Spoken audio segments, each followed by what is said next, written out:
మన సిలువ మనల్ని తగ్గింపజేస్తుంది. సిలువ మోసేవాడు ఎవడన్నా ఇలా మోస్తారా? No, it will humble you. నిన్ను తగ్గిస్తుంది.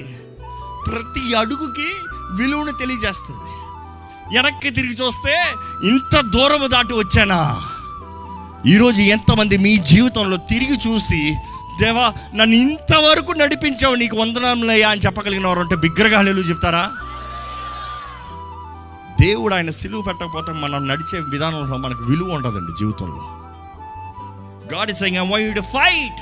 శత్రువుని చూసి భయపడద్దు, భయపడద్దు. బైబిల్లో ఉన్న అన్ని ట్రాన్స్లేషన్స్ తీసి పెడితే 365 టైమ్స్ డు నాట్ ఫియర్, భయపడద్దు అంటే దేవుడు ప్రతిరోజు చెప్తున్నాడు భయపడద్దు. కానీ మానవుడు పొద్దుట లేస్తే భయము. చాలామంది చెప్తారు పొద్దుట లేచి ఫోన్ చూడాలన్నా కూడా భయము.